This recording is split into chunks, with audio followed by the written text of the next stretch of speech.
Oke, sekarang kita akan masuk ke ASK tingkatan 3. Oke, topik ataupun unit atau akhir untuk tingkatan 3.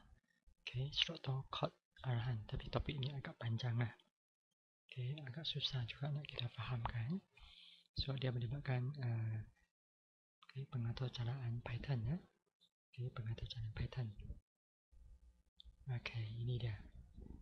Pernah main game ini? Ataupun apa jenis game ini? Oke. Yang siapa yang selalu main game ini, Anda tahulah apa maksud fungsi, function, dan prosedur. Kau tahu tidak? Tak tahu kan? Okay, sebenarnya game ni dua game yang sama dua game yang sama. Okay, dia melibatkan kod arahan, function, dan prosedur di sini. Okay, game ini. Ataupun sebenarnya banyak game melibatkan ni. Okay, kalau kau dah faham, sebenarnya banyak game yang melibatkan fungsi, function, dan prosedur. Okay. So, kalau minat boleh pergi download game ini. Kalau tahulah nama game ini.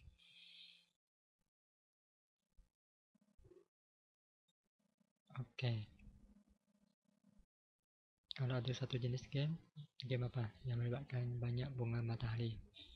Saya ingat ke game ini. Satu ketika dulu agak famous juga kan. Okay, algoritma. Okay, setiap tugas. Maksudnya kita terjemahkan dia ataupun kita buat sub atau cara yang kecil ya. Okay, kalau satu kod arahan itu memang sangat panjang kan. So, kita perlu ada sub atau cara yang kecil.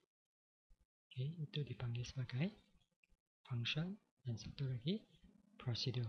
Okay, ada dua jenis ini ya. So, ini sub atau cara lah. Okay. Atau cara kita yang panjang-panjang tu, kalau game itu dia ada sub atau cara dia yang kecil tu. Okay, itu dipanggil sebagai function dan prosedur. Nanti kita tengok apa perbezaannya. Okay, kenapa kita perlukan ini? Okay, kenapa kita perlu sub atau cara? Sebab kita nak laksanakan tugas yang khusus. Okay, maksudnya special punya tugas special job. Okay.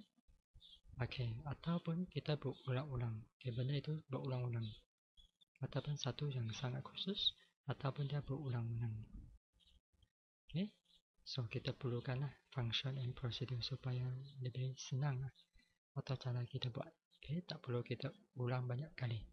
Okay, kita buat sekali. So, nanti kita boleh guna hasil dalam game kan.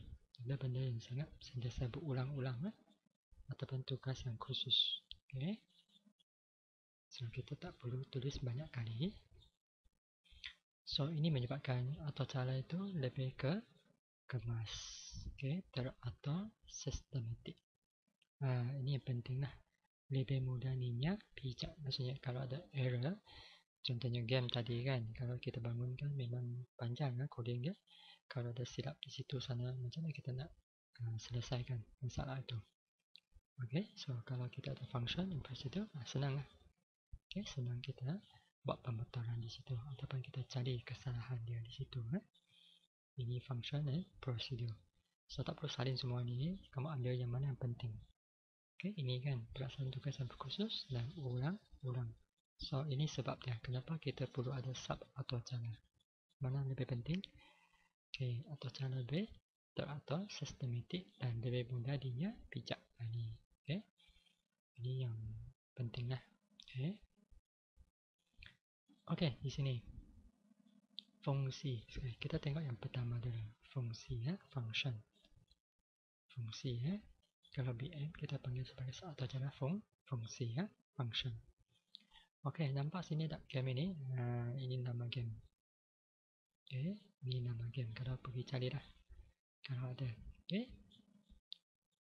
Di sini mana dia menggunakan fungsi di sini? Abstrak atau cara fungsi? Ada tak? Okey. Ini dia sini.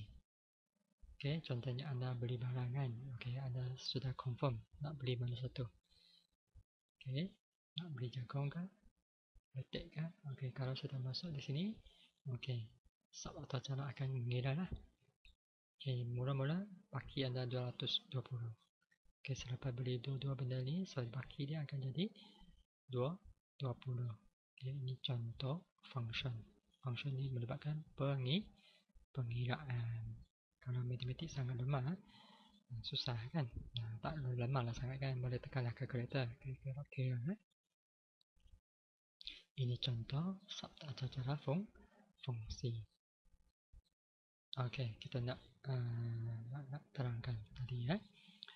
Okey, kalau fungsi dia satu perkataan sangat penting, dia memulangkan satu nilai selepas tugas itu diselesaikan. Pulangkan, memulangkan satu nilai. Okey, apa maksud nilai di sini? Nanti kita akan terangkan lagi.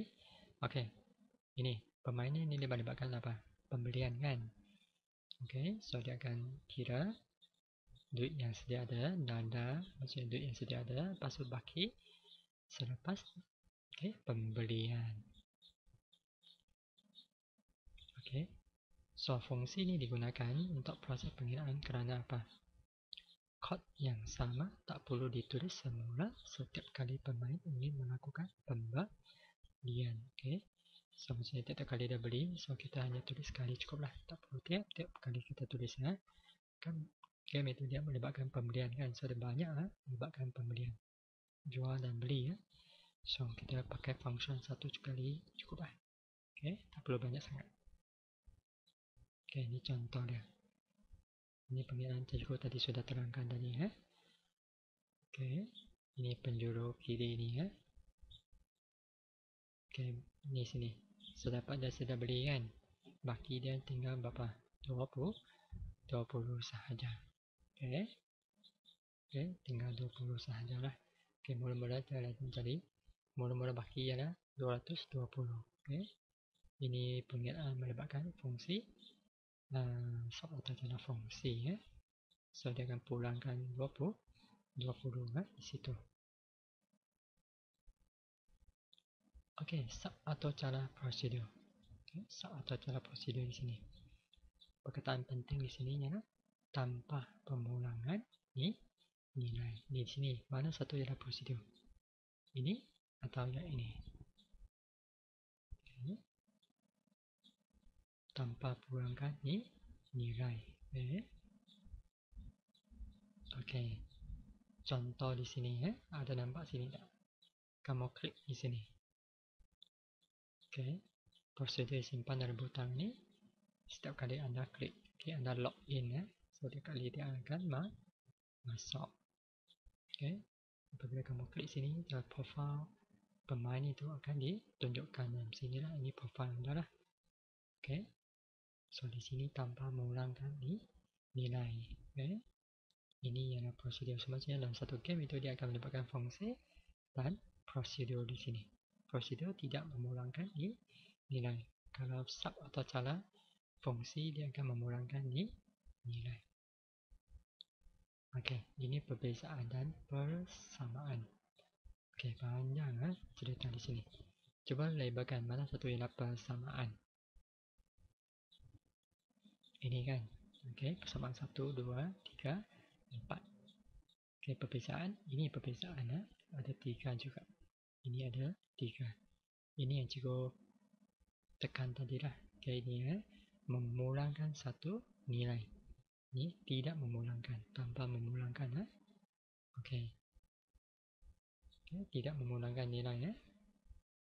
Okey, kemudian di sini dia perlu menerima nilai input argument. Argument saya nilai. Okey, dia ada input. Tak semestinya menerima input. Tidak semestinya perlu nilai. Okey, kemudian dia ada beberapa jenis di sini. Ini kita akan belajar minggu depan. Okey, built-in function, lepas tu user define. Okay, dia ada 2 jenis di sini. Tapi prosedur hanya satu jenis, ditulis oleh pengguna sahaja. Okey, ini perbezaan. Okey, persamaannya mempunyai nama khususnya explicit. Okey, explicit. Okey, ini dia. Kemudian berparameter ataupun tidak berparameter. Okey, nanti cikgu tunjukkan apa maksud ini. Okey, melaksanakan satu arahan. Betul kan? Satu arahan juga sama. boleh digunakan berulang kali. Okay, dua ni mungkin lebih mudah faham, so anda boleh ambil lah. Okay. Melaksanakan satu urutan arahan boleh digunakan berulang kali. Ini persamaan. Okay, ingatkan dua. Ingatkan satu perbezaan di sini. Okay. Fungsi memulangkan data, ini tidak memulangkan data. Okay, apa maksud parameter? Kan sini ada kan belajar parameter. Okay, sini. Parameter maksudnya pemboleh ubah yang digunakan sesuatu fungsi ataupun prosedur. Okay, ini contoh dia. Ini satu kod. Okay, ringkas. Okay, di sini. Ini dipanggil sebagai parameter X dan Y ataupun B and X. Suka tidak kamu letak nilai apa di sini. Ini pemboleh ubah. Kita panggil sebagai parameter. Ini bukan ini bukan parameter, sini parameter. Okay. Kalau argument apa maksudnya? Nilai ataupun data sebenar. Contohnya A sama dengan 1. Ini argument lah, nilai. Okey. Itu sahaja pembelajaran kita hari ini.